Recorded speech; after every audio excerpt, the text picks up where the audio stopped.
Jesus é a aliança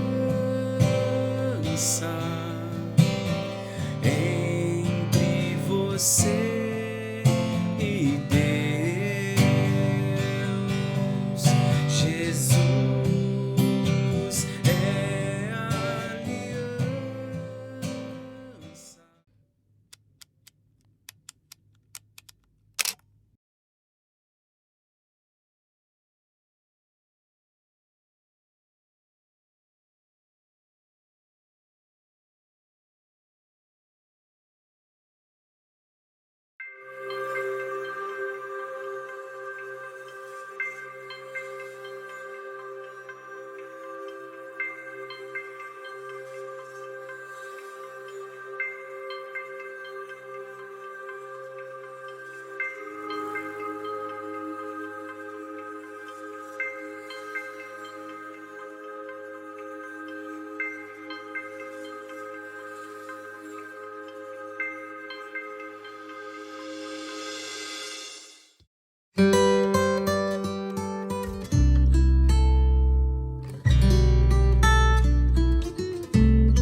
todos estejam bem no comecinho dessa noite agora, né, uma noite de sábado, de final de semana, e estamos aqui, é um privilégio nosso estarmos aqui compartilhando um pouquinho da criação da Marcela, de como foi e como está sendo criar a Marcela, a nossa filha.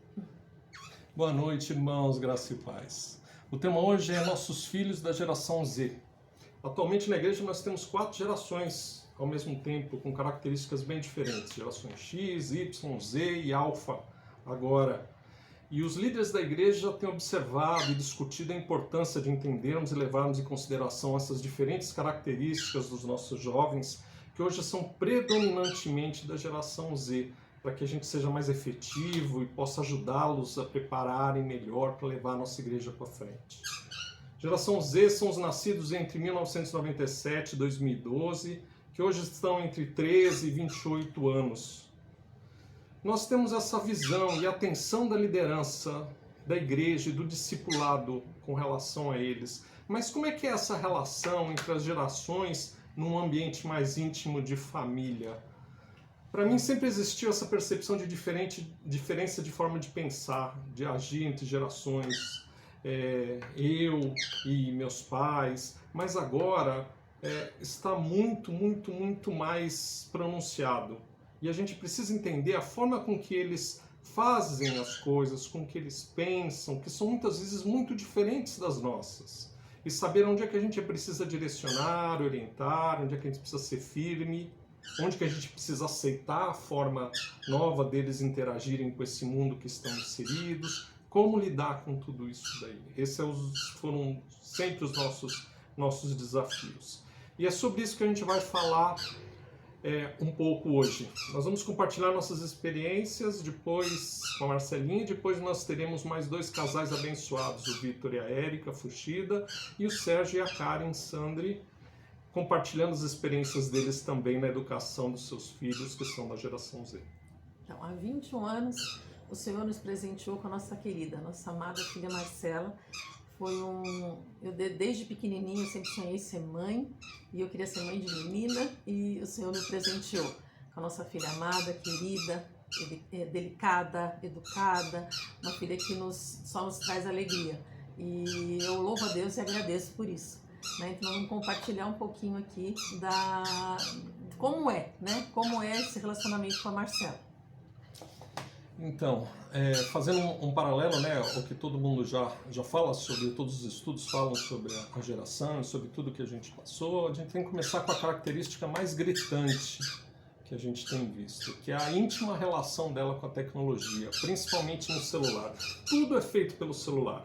Onde está a Marcela, está o celular dela. Ela anda pela casa grudada, sempre com o celular na mão, está sempre olhando o WhatsApp, e é através dele que ela conversa com as amigas, com o namorado, estuda para a faculdade, faz os trabalhos da faculdade em grupo, conversa com os colegas do trabalho, lê os documentos, responde, lê a Bíblia, enfim, faz tudo com aquele telefoninho na mão. Aquilo que nós tínhamos de estudar para uma prova importante, sentadinha em um computador, pegando um livro, caderno, com postura, iluminação adequada, não é necessariamente o caminho que ela segue. Muitas vezes ela está em qualquer parte da casa, com qualquer postura, normalmente através do celular, mas fazendo muitas coisas ao mesmo tempo e dando conta de estar fazendo tudo isso. E tudo isso num ritmo, para nós, mais do que frenético, em que eles mandam, compartilham informações, buscam, resolvem. Tudo é na hora, tudo é naquele minuto. Tudo é rápido e tudo naquela caixinha. E aí vocês imaginam a gente, que não é dessa geração, nós estamos nesse mundo, mas não vivemos isso. Nós não vivemos isso de estudar por um celular. Eu tinha que me concentrar, eu tinha que fechar a porta do quarto, ficar quietinha com papel, caneta, escrever várias vezes, decorar. E o universo deles é completamente diferente, não digo de todos, mas da grande maioria. Com a Marcela foi assim e é assim. Ela falou, vou estudar. Aí ela pega o celular, daqui a 5, 10, assim, meia horinha nem isso, já acabei. E no celular, eu falava, Marcela, você não estudou, não é possível. Nunca vi ela varar a noite estudando, que nem eu ficava, varava a noite estudando para faculdade, tudo. E fazer trabalho, né? Trabalho, que tinha que, né, a gente tinha que ir para casa do amigo, fazer o grupo todo, ou ir para algum lugar para fazer o trabalho, se juntar, se reunir. Hoje eles fazem tudo no celular, né? Faz o videoconferência, cada um faz uma parte, depois junta tudo lá na hora. Então é um universo completamente diferente. Para nós é difícil isso, é difícil a gente entender. Para mim custou muito entender. Então mas eu ainda continuo pegando no pé dela com a postura. Marcela, senta direito, você tá torta aí na cama com o celular na mão, vai ficar com o pescoço, vai ficar com a coluna ruim, vai prejudicar os seus olhos. E realmente é uma geração que está tendo que usar óculos muito mais cedo. Eu vejo do meu sobrinho, já começou acho que cedo, acho que com 8 anos já estava usando óculos. Então, todos usando óculos, com problema de coluna. Então, assim, tem os prós e os contras da geração, como em todas as gerações. Mas o que a gente procura aqui, né, Marcelo mais, assim, consegue mais do que eu até, se aproximar, né, se aproximar e tentar entender mais, e ele entende mais do que eu. Porque é muito difícil a gente estar acompanhando, estar sabendo. Você de repente vê que ela tá toda hora no celular, como é que você vai saber se ela está realmente fazendo as coisas que ela tem que fazer, seguindo as coisas que ela tem que seguir? Como é que a gente faz para a gente ajudar, incentivar e fazer? Muito difícil isso, mas a gente tem que achar uma forma e aos poucos a gente vai achando. E a questão do celular e desse mundo digital é uma coisa que nós aprendemos que é muito diferente da nossa visão do que a gente tinha antes. A identidade digital, para ela, é mais ou é tão importante como a identidade física. Como ela faz tudo através do celular, a identidade desse mundo é muito importante. Para vocês terem ideia, uma vez ela teve a conta do Instagram hackeada, ela ficou desesperada até que a gente conseguisse ajudar a regularizar. E realmente é importante a gente correr para ajudar a regularizar, porque eles começam a trocar informações entre eles e tudo isso baseado nessa identidade digital. Teve até um caso do fraudador, do hackeador, entrou em contato com um amigo dela, dizendo que estava no nome dela, e ele foi lá e pegou o cartão de crédito dos pais e foi lá e fez entrou num esquema de pirâmide e tudo mais, e tudo isso porque ele achava que era a Marcela que estava indicando que né, amiga dele que confia. E depois ficou bravo com a Marcela, porque, poxa, como assim? Não, mas ela foi hackeada, não teve nada a ver. Então, esse mundo de identidade identidade digital é muito importante. E aí ela ficava sempre assim, pô, tá bom, eu perdi minha identidade ali, mas como é que as pessoas depois vão me achar? Como é que as pessoas depois vão me ver? Como é que as pessoas depois vão... Então, para eles, essa visão dentro desse mundo digital, dentro das redes sociais, das presenças, embora a gente saiba que é uma realidade editada, que a gente está sempre tentando mostrar o melhor e tudo mais, mas para eles levam muito a sério isso, e eles confiam muito nas coisas que vão passando, o que é uma grande dificuldade que a gente tem visto. E a gente vê que assim, a palavra dos professores, a palavra dos amigos, a palavra do que está se passando no TikTok, na internet, agora ela melhorou, tá? E a nossa.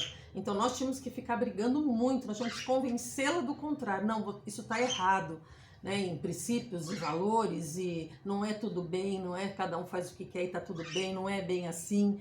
Né? E manter os princípios cristãos, estarem mostrando para ela, não, estão falando isso, mas isso não está na palavra de Deus. Você vive nesse mundo, mas você não é desse mundo. Então o tempo todo a gente lembrando isso, o tempo todo a gente martelando, batendo na mesma tecla. Isso foi na fase da adolescência, né? Hoje completamente diferente. Mas nessa fase da adolescência nós sofremos bastante com isso, onde a gente tinha que toda hora se provar que a gente estava certo e não os outros. Esse acesso à informação e essas informações sendo muito disponíveis e de vários lugares diferentes, e essa tendência deles ouvirem muito a eles que estão na mesma geração, na mesma faixa etária, faz com que eles tenham uma visão com informação com muita superficialidade. Com o tempo ela aprendeu, mas no começo foi difícil, como a Sônia falou. Assim, a informação vem, mas da onde vem? Quem que gerou essa informação? Quem que disse isso? Todo mundo agora é um especialista na internet, né? Todo mundo é um especialista. E aí, não, da onde que veio isso? E graças a Deus ela foi sempre muito aberta a gente discutir, Ela a sempre gente conversou conversar. muito com a gente, até muito mais até com o Marcelo do que comigo, porque eu sempre fui muito mais dura no falar, né? O Marcelo já ouvia o lado dela e tentava remediar, eu sempre fui mais firme, né? Então comigo era um pouco mais difícil. Hoje não, a gente senta, conversa, até semana passada eu tive uma conversa com ela exatamente sobre isso, falando da diferença das gerações e como para a geração seguinte, essa que está vindo agora, né, as crianças que estão nascendo agora, que tem uma sobrinha que fez 5 anos ontem, eu falo, para essa geração, o salto, assim, foi muito grande, é outra coisa, porque eu ainda vivi a geração da minha mãe me contava as coisas, eu ainda vi o que era uma televisão que eu tinha que ir lá e rodar o botão, apertar o botão, eu ainda vivi o telefone preso na parede, eu vivi sem celular e depois com celular, então, e aí eu para Marcela sempre fui passando isso, mostrando, falando. Agora essa geração que não é mais a Z, agora é, sei lá qual é o nome, qual é a letra, agora é alfa. Então, imagina tudo isso que nós vivemos vai ser que nem a gente quando olha pro preto e branco, com aqueles vestidos, andando de charrete, eu acho, de carruagem, eu acho que é o que eles vão pensar, né, de geração para geração. E o quanto que nós que estamos nesse mundo como pais, como líderes na igreja, como educadores, né, como a gente tem que estar atento e como a gente tem que se modernizar, porque senão a gente perde, né? É um ponto importante, esse ponto de que nós temos que discutir, conversar, argumentar, dedicar um tempo a entender o ponto de vista deles e atuar. Diferente de como era com relação ao meu pai e a mim. Às vezes meu pai chegava e falava assim, olha, não, é isso, e pronto, e tal. E eu dava isso como certo, e minha mãe também. Eles são muito mais questionadores, porque eles têm muito mais acesso a informações. Aí você tem que começar, é isso que a gente falou, a questionar. Mas, por um outro lado, eles são mais abertos a estarem discutindo, a estarem conversando. Eu falo isso pela Marcela e pelas amigas da Marcela. Agora, a gente tem que tomar um cuidado, que é um cuidado de fazer essa aproximação, mas tem essa distância entre as gerações que a gente precisa saber reconhecer também um pouco. Por exemplo, eu estava agora na festa do meu sobrinho, agora, no aniversário do meu sobrinho, estava a Marcela com os 2 primos conversando e rindo sobre uma charge no TikTok. Quando eu perguntei e falei, não, me explica aí, que eles estavam rolando de rir. Tal. Eles viraram para mim e falaram, não, tio, você não vai entender. Eu tenho 2 sobrinhos por parte, você não vai achar graça. Por parte de mãe, que é o Rafael, que vai fazer 15 anos, e o Gabriel, que acabou de fazer 11, e a Marcela com 21. Aí eles estavam lá. Não, você não vai achar graça, você não vai entender. Eu até dei uma olhada assim por cima, vi que não era nada de errado, nada coisa, mas eles têm muito assim, não, vocês e nós. Então a gente tem que sempre buscar isso, a conversa, através dessa conversa, através de tudo isso, para a gente poder tá chegando neles. E essa questão deles estarem acessando muitas informações, eles estarem também conversando uns com os outros muito, também tem um outro subproduto, tem uma outra faceta para tudo isso, né? Que eles se ajudam muito. Eles se ajudam muito mais do que eu, pelo menos, me ajudava com os amigos e tudo mais, e conversava muito entre eles. Essa comunicação, o apoio entre eles e elas é muito importante, e ela sempre e essa geração, que é uma geração que tem uma série de problemas, às vezes, de relacionamento, problemas de relacionamento com os pais, problemas de relacionamento com a escola, tudo mais, eles acabam se baseando nesses conhecimentos que eles vêm de TikTok, de coisas, nesses conhecimentos que eles têm de Instagram, dos amigos, para tentar resolver. Então, você precisa capacitar essas pessoas, capacitar eles, dar condições deles poderem estar ajudando, porque a Marcela, várias das amigas dela vinham falar com ela, e ela sempre agiu como um ombro, como um porto seguro, como uma conselheira, e teve até que aprender muito rapidamente a lidar com tudo isso, porque é muito peso, é muita coisa. Ela, graças a Deus, ela teve sempre uma base muito forte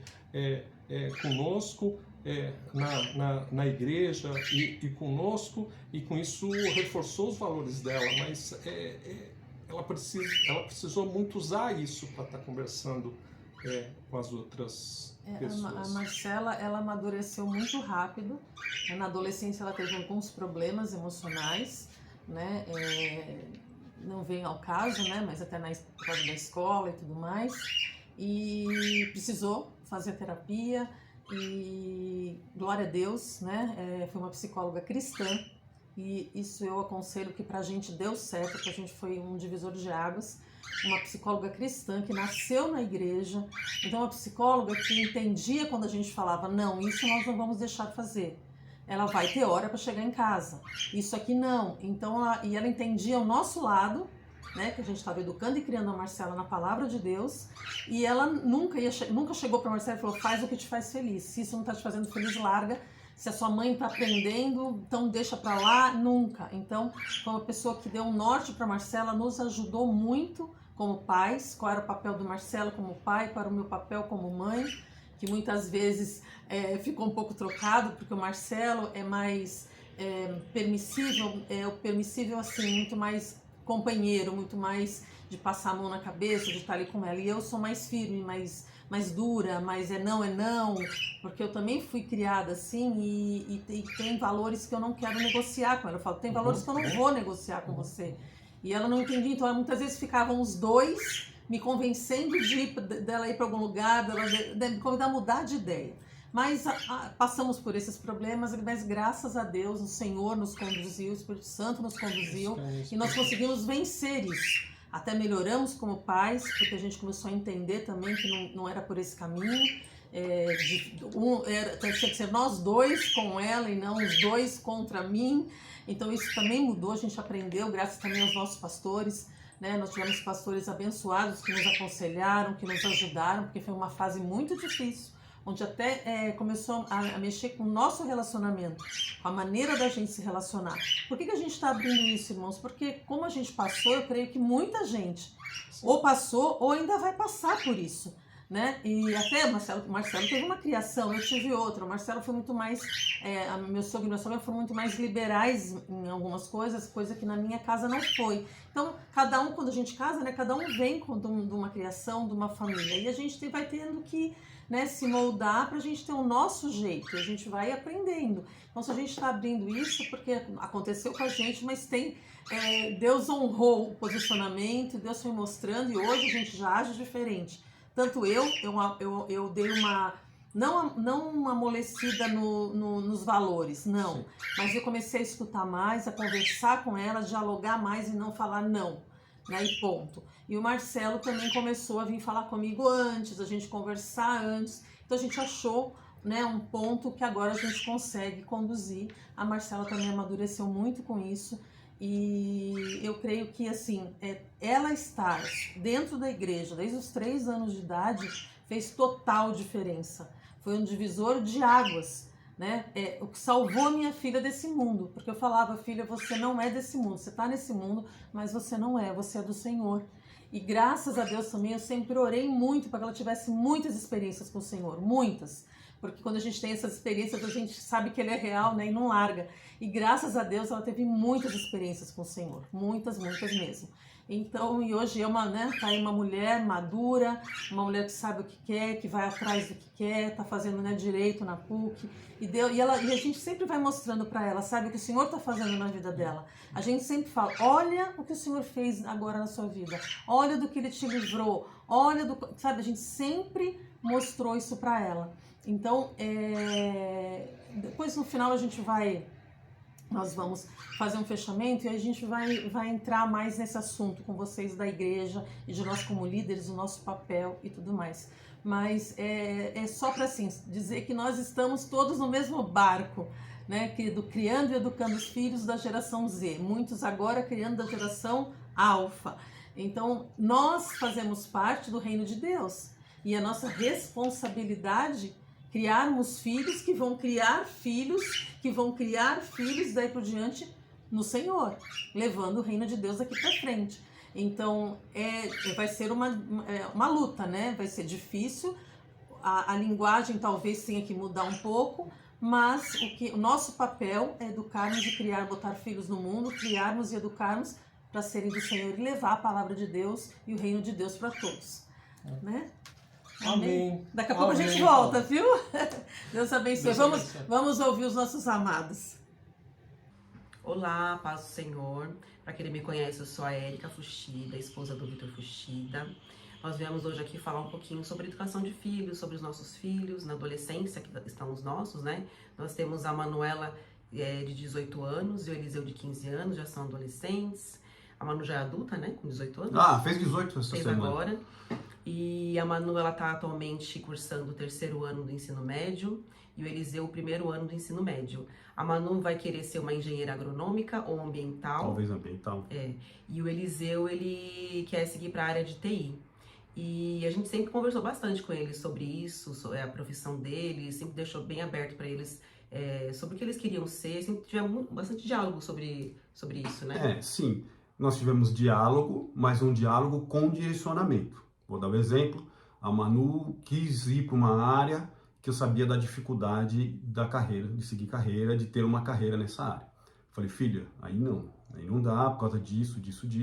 E expliquei para ela e ela acabou aceitando e indo para outra área. O Eliseu é a mesma coisa. Falei, filho, você precisa para a área de TI, a TI, a informática, é o que vai pegar, é o que está pegando, é o mundo, e ele sempre teve uma certa resistência. Não, eu não gosto. Até que eu falei, tá bom, vamos fazer o seguinte, faz um curso, sem compromisso, sobre TI. E no final do curso você vê se você gostou ou não gostou. E ele fez o curso, e no final ele chegou para mim e falou assim, sim, pai, gostei, quero seguir essa área. Então, não foi tão impositivo para o Eliseu, mas eu dei uma alternativa para ele decidir o que ele queria. E acabou dando tudo certo aí. E foi bom porque a Manu queria uma profissão, ela queria o quê? Nem bom falar, de repente tem alguém que tá vendo. Mas aí o Vitor conversou com ela, no começo ela falava, não pai, é isso que eu quero. Mas aí na escola, estudando, ela começou a ver essa área de agronomia, ela apaixonou e ela concordou com ele. Então assim, a gente não impôs, tipo, você não pode ser isso. Mas ela chegou a uma conclusão que realmente era melhor pra ela, né? Nunca mexeu numa grama aqui em casa, uma planta, mas vamos ver. Vamos ver como que vai ser. Uhum. E é interessante porque, como vai mudando, né? Eles agora estão na adolescência, a gente tem que falar sobre faculdade, sobre profissão, sobre namoro. E também namoro é uma fase um pouquinho mais difícil, né? Que muda de repente, sim. A gente tem que começar a falar sobre esse assunto, apesar deles não estarem na idade ainda. O Elisa tá com 15 anos, como eu falei, a Manu 18. Nem a Manu com 18 tá na idade. O Vitor não fala muito sobre o assunto de namoro, claro que ele instrui, mas eu converso bastante com eles, eu dou sempre muita liberdade para eles conversarem comigo, porque tem muita influência de fora, né? Aliás, uma das maiores dificuldades é essa. Então, se a gente não conversar com os filhos, eles não puderem se abrir com a gente, eles vão se abrir com as pessoas de fora. E aí, quando é mais grave, eu levo pro Vitor. Não que tenha tido, assim, uma coisa grave, mas a gente combina assim, né, Vitor? É que da minha parte, como pai, eu sempre orientei sobre os princípios bíblicos do namoro. O que é o namoro? O namoro não é isso que se prega. O que se prega que eles estão enxergando é satisfação da carne pura, prazer, paixão da carne pura. É um pegar o outro para satisfação da carne. E isso não é namoro bíblico. Não pode ser. Namoro tem que ser algo para casar. Algo que é feito para casar, não para satisfazer a carne. E por causa disso, por causa desses princípios, que eu sempre falei, olha, não se namora na adolescência. Não existe namoro 12, 13, 14, 15, 16, 17, 18. Quanto tempo vocês vão namorar? Eu falo para minha filha, você fez 18. Se você começar a namorar agora, quando você vai casar? Ah, quando me formar, então. Você nem entrou na faculdade, você vai namorar 5 anos? 6 anos? Certamente vai ser muito complicado namorar 5, 6 anos. Então a gente sempre foi aconselhando e foi falando. E é engraçado que, assim, sempre tem um lado mais duro, não duro, mas mais duro, e um lado mais mole. Então eu converso bastante com eles. Eles vêm contar pra mim, ai mãe, achei bonitinho, mas pra ele não. Eu não gosto desses assuntos, não. Pra não incentivar isso, eu não incentivo, mas eu deixo eles falarem pra mim, que agora eu falei, que tem muita, a maior dificuldade hoje em dia, acho, com os adolescentes, é a influência externa do mundo. Então eles têm que ter um porto seguro, eles têm que conversar, né? E aí eu sou uma boazinha e ele é o mais duro.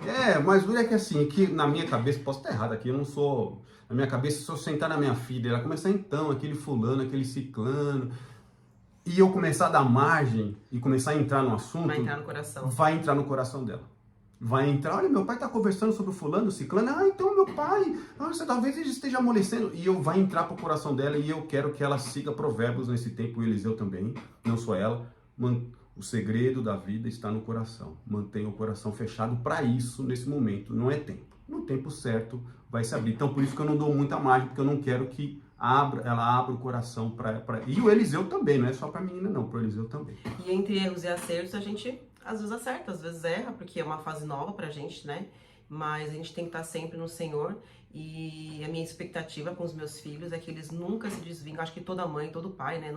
Cristãos, claro, nunca se desviem dos caminhos do Senhor, que eles amem a Deus em primeiro lugar, né? Que eles se casem, a Manu com um bom marido, que ame o marido dela seja temente ao Senhor, o Eliseu com a esposa, que eles formem uma família segundo a vontade de Deus, porque hoje em dia isso é tão difícil, né? Uma família que firme no Senhor, nos princípios de Deus, e que eles ensinem essas coisas para os filhos também. Antes da influência, eu queria falar sobre a dificuldade de educar o filho sobre essa fase. É difícil porque para os pais vão perdendo a influência. Eu vou perdendo a influência da Manuela e do Eliseu. Isso é normal, isso faz parte da adolescência. Antes, para a Manuela, eu era o super-herói quando ela era criança, adolescente. Então, ela perguntava para ela, quando ela está com 18, há 10 anos atrás, filha, você vai querer casar? Não, pai, eu nunca vou querer casar, eu quero ficar com você. Quero morar para sempre com vocês. Porque eu era o herói para ela, para o Eliseu. Só que agora eu perdi essa influência. Não tenho mais, nem eu nem a Érica temos essa influência e essa referência mais. Que é normal, né? Que é normal, faz parte, segue o jogo, não tem problema nenhum. Eu sei que é assim. E sabendo que é isso, eles vão buscar essa influência, essa referência externa, não mais em nós. O que eu faço? Porque tem uma influência ruim, uma influência maligna de amigos ímpios, de escola, de princípios. O que eu faço então? Eu luto para que a referência deles, tudo bem, não sou mais eu, não tem problema. Mas que não seja o mundo, não seja amigo ímpio, que não seja os princípios da filosofia humana. O que eu faço? Não seja o professor de sociologia doido lá. O que eu faço? Então, perdi a referência, influência, beleza. Eu vou inserir eles no ambiente da igreja. No ambiente da igreja, porque eu tenho certeza que existem homens e mulheres de Deus na igreja que vão ser essa referência para os meus filhos. Que muitas coisas eles não vão perguntar para nós, mas vão buscar essa referência em outras pessoas, em homens e mulheres de Deus na igreja, que vão então falar os princípios de Deus para a vida deles. Então eu,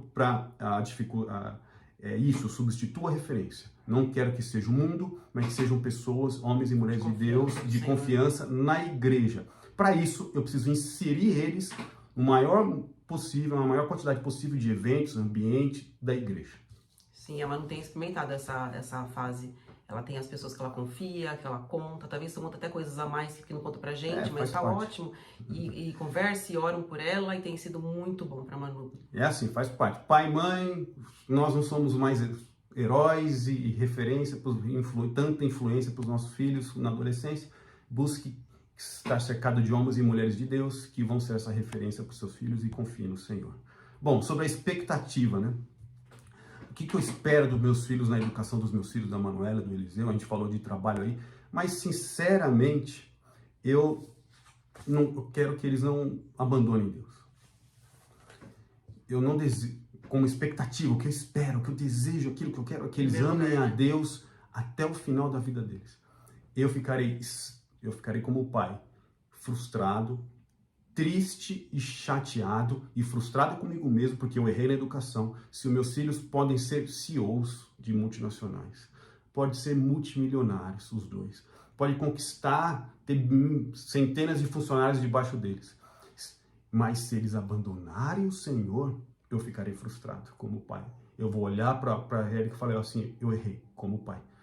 Porque eu coloquei muito mais princípios e valores do mundo no coração deles para conquistar as coisas nessa terra do que valores espirituais para dar a vida eterna. Então a minha expectativa é que eles amem a Deus acima de todas as coisas.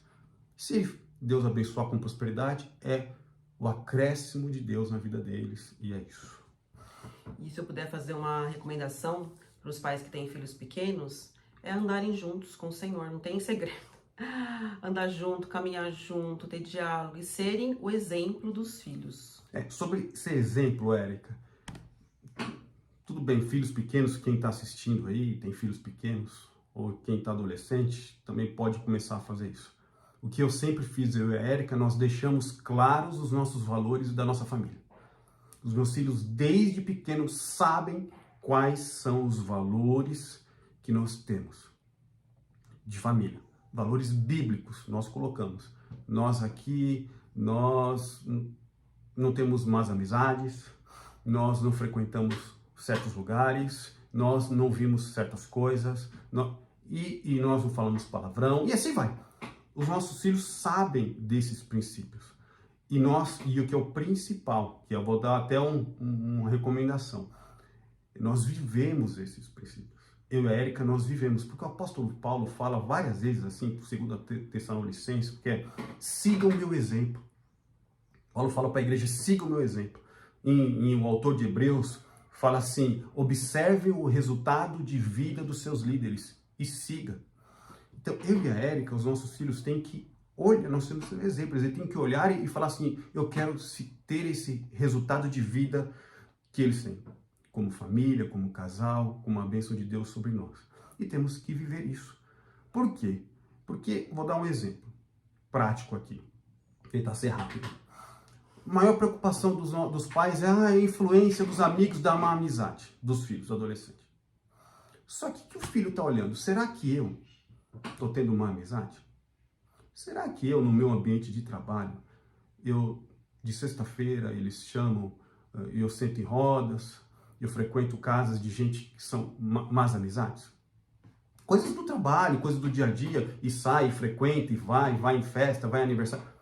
Se eu estiver vivendo rodeado com más amizades, com amizades ruins, os meus filhos, quando chegarem na adolescência, também vão se rodear de pessoas. Eles estão olhando o meu exemplo. O ambiente que a gente leva a eles, né? Por exemplo, não quero que meu filho, não quero que ele vá em barzinho e não sei o que.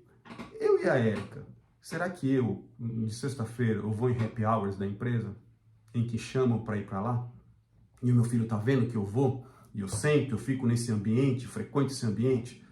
Se eu estiver frequentando isso, quando ele tiver 16, 15, 16, 17, 18 anos, ele também vai fazer porque eu estou fazendo. Ele só está, o exemplo, lembra do Paulo, do exemplo que eu falei? Ele só está seguindo o meu exemplo. Então, pai e mãe, vivam os princípios bíblicos para poder exigir dos seus filhos ou falar com os seus filhos. Porque quando você estiver vivendo, por exemplo, meu filho fala palavrão, mas você fala?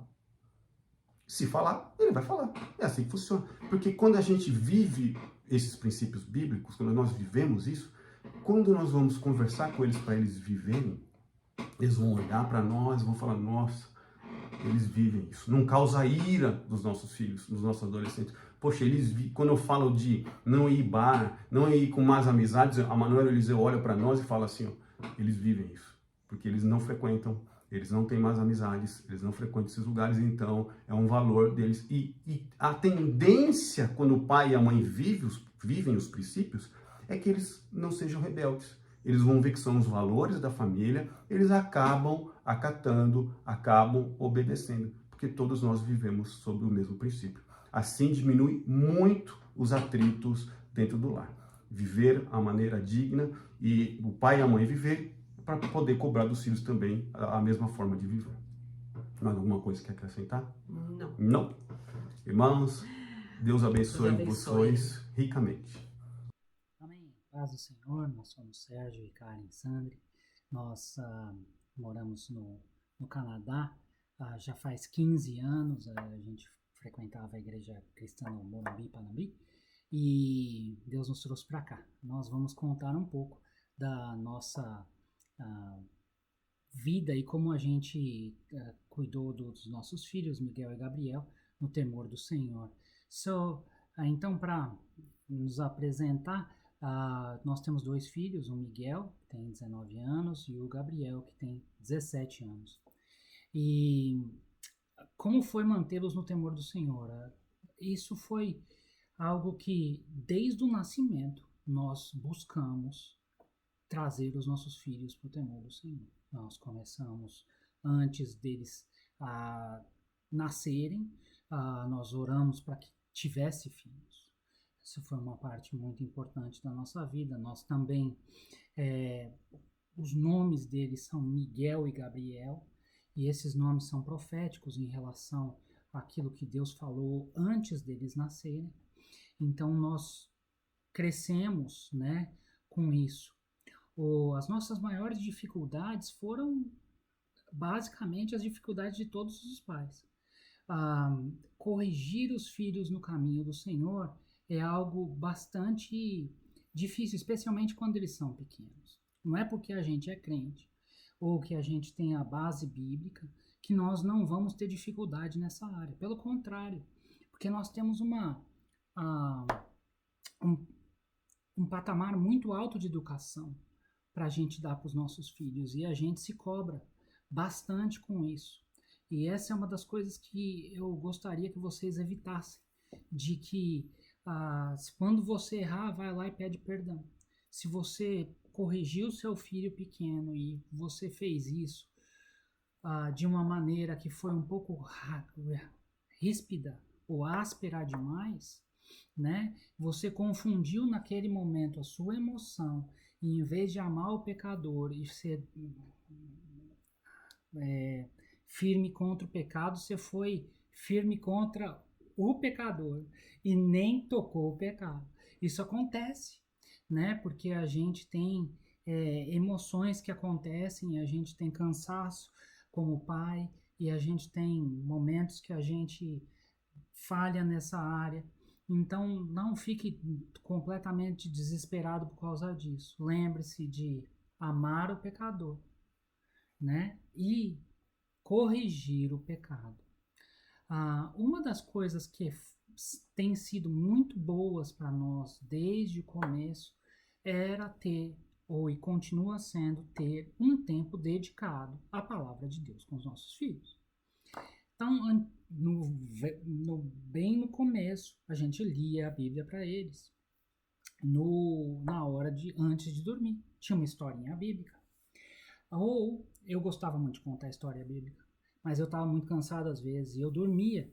E aí meu filho ia lá e falava assim: mãe, papai está dormindo, posso dormir com você? Era a coisa mais fofa desse mundo. Mas a gente se esforçava em trazer a história bíblica para eles, os conceitos bíblicos para eles, na linguagem que eles podiam receber e assimilar. Hoje é um pouco diferente. Hoje eles já são adultos, a gente senta junto todo domingo, todo sábado, na verdade. E a minha mulher é muito boa de me lembrar. Você mandou um e-mail para eles, você mandou o grupo do nosso, o aviso para falar assim que nós vamos nos reunir esse tal horário para a gente, cada um tem que trazer um pedaço da Bíblia que Deus falou com eles e como Deus falou com eles. E a gente discute a passagem de cada um. É bom porque eles têm que ter o entendimento, eles têm que trazer, e isso vai forçando eles a ler. Mesmo que eles ainda se esqueçam, eles têm aquele momento para fazer. Então, essas são as coisas que a gente tem como princípios, né? Amar o pecador, ser firme contra o pecado. 2, ter um momento de compartilhar e somar com eles as experiências deles. E nós procuramos fazer isso toda semana. Então, eu espero que isso ajude vocês a terem um pouquinho de coisas práticas para todas as idades. E eu espero que Deus abençoe vocês, porque criar filhos é algo muito bonito, mas muito difícil também. Ah, obrigado, minha esposa me lembrou, isso é bom. Nós oramos todas as noites, juntos. Então, eu peço para os meus filhos virem para o quarto. Todos eles têm que vir, né? Não tem folga. E cada um, a gente ora por cada um, e eles também oram por nós. Então, nos 3 pilares tem a palavra de Deus, tem a correção do pecado e amar o pecador, e tem orar juntos todas as noites. E isso é bom porque a gente tem visto os nossos filhos virem e conversar com a gente em alguns momentos que eles têm dificuldades. Então, eu queria agradecer aí você por nos ter escutado, e eu espero que Deus tenha falado com você de maneira prática, de você como achar uma maneira, porque é muito difícil, de abençoar os seus filhos de andarem no caminho do Senhor. Espero que você tenha absorvido alguma coisa que Deus tenha falado com você. Deus te abençoe nessa tarefa que não é fácil, mas é muito importante, em nome do Senhor Jesus. Amém. Voltamos. Glória a Deus, irmãos, que nós fazemos parte desse ministério maravilhoso e que estamos ao lado de irmãos tão preciosos como o Vitor e a Érica Fugida, como o Sérgio e a Karine Sandri, que são uma bênção. Estão aí junto conosco, né, nessa árdua função, mas também com uma função abençoada que é educar e criar filhos, né? Glória a Deus pela vida deles, glória a Deus por essas bênçãos que são flechas, né, na mão do Senhor. Os filhos, né, os 4 são flechas na mão do Senhor, e 5, né, com a Marcela. Vocês desculpem, viu, que nós temos uma participação especial aqui, que nós temos uma calopsita, o Pipito, e ele está querendo participar, então vocês desculpem o piado dele aqui, que ele, né, ele vê a gente falando, está falando junto, tá? Mas é isso aí, a gente não pode negociar valores, né? E como, né, o Sérgio falou, como o Vitor falou também, e uma coisa que eu quero ressaltar do Vitor, como foi importante, como ele falou, de trazer aos filhos quando tem as questões, quando tem os problemas, para dentro da igreja, com amigos da igreja, com pessoas da igreja. E eu vou te contar um testemunho aqui, né? Eu vou citar alguns nomes, pode ser que eu esqueça de alguém, mas eu estou falando como um todo, né? A igreja como um todo. A Marcela, quando passou por esse, né, quando começou com essa fase, com os problemas que ela teve, antes da gente conseguir a terapeuta, tudo, o Paulinho e a Tati também foram fundamentais. Ela via o Paulinho como uma referência, quantas e quantas vezes ela orou, conversou com ele muito. Pastor Marcel, acho que ele não faz nem ideia de quantas vezes ela vinha no culto de jovens, mamãe, Pastor Marcel orou por mim, na hora que ele estava orando, o Espírito Santo fez tocar o louvor, confirmando que com o louvor que eu amo, que é o mesmo do Pastor Jaime, né? Eu navegarei no oceano do Espírito, é o louvor do Pastor Jaime da Marcela. E também o Pastor Jaime, meu querido Pastor Jaime, a Marcela também vê ele como uma referência. Ele sempre tratou ela com muito amor mesmo, e ela sempre se sentiu muito amada por ele também. E o Pastor Marcel, então, ela tem muitas experiências com ele. A Ângela, né? Glória a Deus pelo Pastor Chore, que alguns anos atrás ele teve essa visão, né? O Espírito Santo deu essa visão para ele, para que uma equipe, né? Um grupo de pessoas do nosso ministério acompanhassem os adolescentes que estariam em fase antes de entrar na faculdade e depois que entrassem na faculdade. Porque a gente sabe que muitos se desviam, ou muitos, né, mudam a cabeça na hora que entram na faculdade. E aí um grupo, né, foi acompanhar os adolescentes, e a Marcelinha, teve o privilégio, né, de ter a Ângela, podia ser qualquer um do nosso ministério, porque a gente sabe que quem conduz é o Espírito Santo, mas no caso da Marcela usou a vida da Ângela, e até hoje são anos e anos e anos que toda semana a Ângela do Denis, que está nos Estados Unidos, ela está lá e toda semana continua falando com a Marcela, e a Marcela tem aquilo como sagrado, aquele horário de conversar com a Ângela. Então, assim, que acompanhou, que orientou. E falavam a mesma língua. Sim, a Ângela também fez direito, a Marcela está fazendo direito na PUC, está indo para o 3º ano, está feliz, está trabalhando, fazendo estágio, já amadureceu muito. E eu sempre falei para ela que tudo isso que ela passou não é por acaso, não foi, é tudo que ela passou para ser testemunho, para edificar a vida de outras pessoas. E a gente sempre conversou muito. E eu sempre fui muito de conversar com ela sobre isso, sobre tudo, relacionamentos, tudo. E hoje, como o Marcelo falou, a Marcela ajuda as amigas nos relacionamentos delas. E como a gente também, ela teve essa experiência da gente, né, como casal, como pais, com respeito, né? E eu sempre falei para ela, filha, quando você arrumar alguém, é do seu pai para cima, é do seu pai para melhor. E ela sempre brincou comigo, mamãe, mas aí a régua tá alta, ó, tô levantando só a bola. Mas a régua tá alta, mas eu falei, Marcela, é de como seu pai me trata, como seu pai é para mim, para mais. Como ele te trata, para mais. Você não vai querer alguém que te trate menos do que o seu pai, né? Menos do que o seu pai me trata, né? E isso ela levou para ela. E aí ela vê as amigas tendo relacionamentos abusivos, tudo, e ela falando, mamãe, eu falei, filha, mas como é que é a família? E ela falava, a família é assim, o pai trai a mãe. Então você veja, a sociedade, as famílias estão desestruturadas. Então nós que somos o Senhor, que temos o Senhor, nós temos que fazer a diferença, né? E deixa eu voltar um pouquinho, porque tem uma pessoa também que foi e é fundamental na vida da Marcela, o pastor Arthur. O pastor Arthur tá lá no Panambi, né, já há alguns anos, e a Marcela se identificou com ele assim, muito, tremendamente.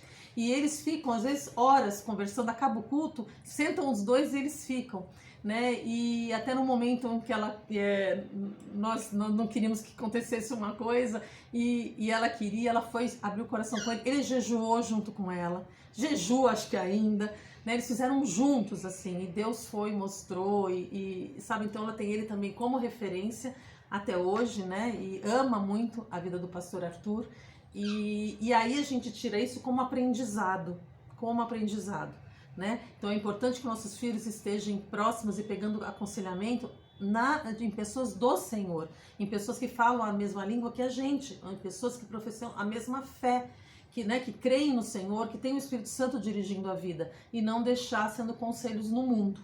Né? Então, assim, isso faz completa diferença.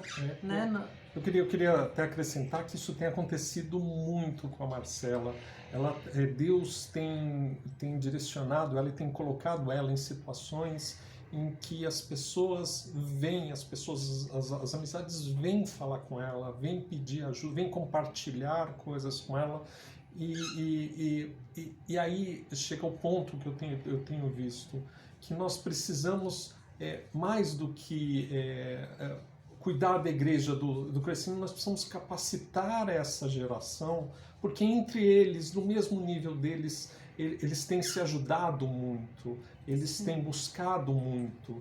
Então, uma das coisas que eu tiro de toda essa experiência, além de tudo isso que a gente falou, mencionado, a importância da gente estar capacitando os nossos filhos, estamos colocando ferramentas nas mãos deles, colocando formas de eles estarem reforçando todos os valores cristãos, de eles estarem fazendo para que eles, com a linguagem deles, com a forma deles, com a tecnologia deles, são nossas também, mas com o meio deles, eles possam estar crescendo e levando o nome de Jesus fazendo a diferença, né? Para cada vez mais pessoas. Fazendo a diferença. E a gente tem que também crescer, a gente também tem que aprender. A gente não pode ficar sentado, acomodado, né? E eu vejo que os jovens precisam da gente. Então nós como líderes, né, como nós estamos na igreja, os obreiros, os diáconos, os pastores, a gente precisa se aproximar dessa geração, a gente precisa se aproximar dos nossos jovens, senão eles não vão ter como se abrir com a gente, não vão ter confiança, não vão falar, para que eu vou falar para ela? Ela vai falar as coisas que a minha mãe fala, que eu já estou acostumada, né? E que não tem nada a ver comigo. Então a gente tem que se aproximar deles. Então eu vi muito como o pastor Arthur fez com a Marcela, e ele dava experiências dele, né, de vida. Ela não conta muito o que eles conversam não, viu? Mas assim, eu tive uma experiência agora recente, de um testemunho, preguei no Panambi, e eu dei vários testemunhos de vida meu, e através desses testemunhos, adolescente, não, que ela é até mais velha que a Marcela, né, já veio me procurar, né, ela tem 22 anos, 23, mas enfim, veio me procurar falando, Sandra, eu preciso de ajuda, né, pastora, me ajuda. E aí nós começamos a conversar e o Espírito Santo me deu, sabe, enquanto ela falava eu pedia, Espírito Santo me ajuda, né, me ajuda a ajudá-la. E aí eu fui pedindo direção para ele, e aí nós fizemos juntas um jejum, e eu falava para o Senhor mostrar para ela, né? Porque eu estava vendo já, mas eu falando, é isso, tá na cara, né? É isso, dava a impressão de que é a Sandra falando, a mãe falando, né? E eu queria que ela visse o Espírito Santo falando com ela, ouvisse a voz do Espírito Santo. E graças a Deus, né, ele tão maravilhoso, nosso Deus é tão maravilhoso, que falou com ela, respondeu, e aí eu pude aconselhar a mãe, a família, que estava perdeu um pouquinho a mão de como agir, e eles me ouviram, graças a Deus, quer dizer, eu fui só instrumento nas mãos do Senhor, e graças a Deus, uma situação que estava para fadada ao fracasso, ao desastre, né, a uma estatística de televisão, mudou completamente, olha, eu fico até emocionada, porque não fui eu, né, foi o Espírito Santo, mas com isso eu pude aprender que a gente tem que se chegar a eles, a gente não pode se colocar superior, a gente tem que estar testemunho, porque nós já tivemos a idade deles, né, a gente já teve os sentimentos deles, então quando a gente passa, olha, eu já senti isso que você está sentindo, eu já posso não ter passado exatamente por isso, mas eu já vi uma amiga que passou, então vamos ver como é que o Senhor vai nos ajudar com isso. Enfim, a gente vai ter que pedir direção para o Espírito Santo sempre, para a gente estar educando e ajudando nessa nova geração, para que essa geração continue esse trabalho, né, de educar e de levar a palavra de Deus.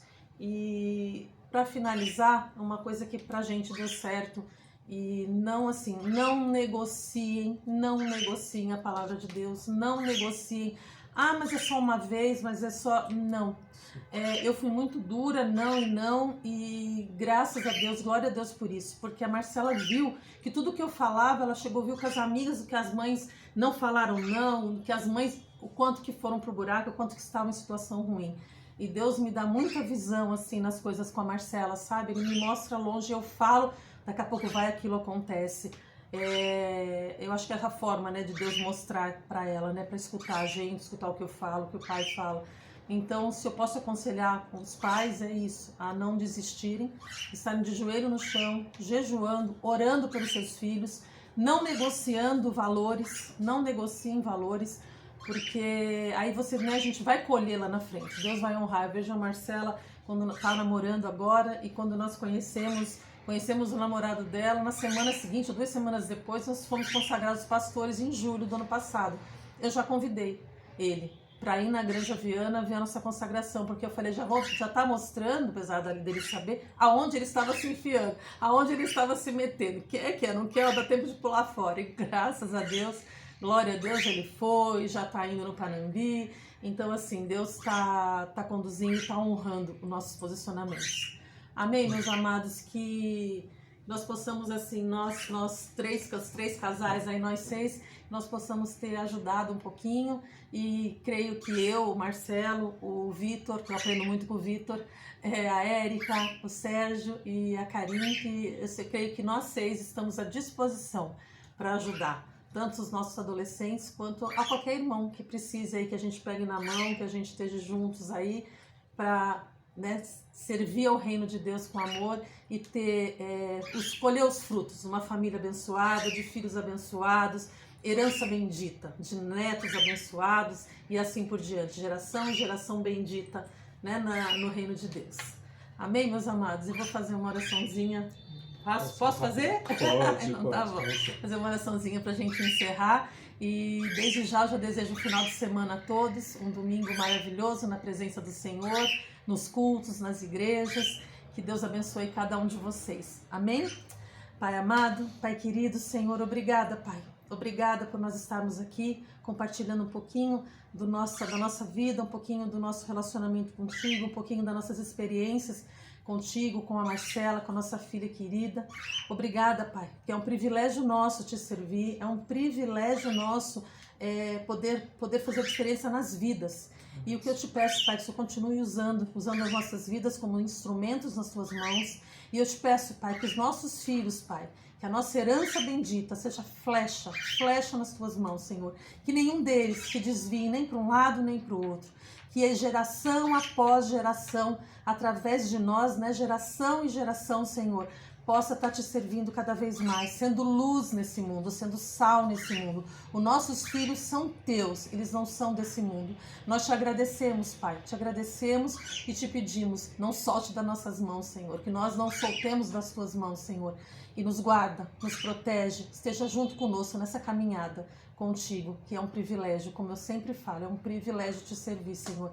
Obrigada, Pai, obrigada por tudo que o Senhor já fez, por tudo que o Senhor faz, tudo que o Senhor ainda fará nas nossas vidas e na vida dos nossos filhos. Obrigada, Pai, nós te pedimos e já te agradecemos. Em nome de Jesus. Amém. Amém. Deus amém, abençoe. amém. Fiquem Deus com abençoe. Deus.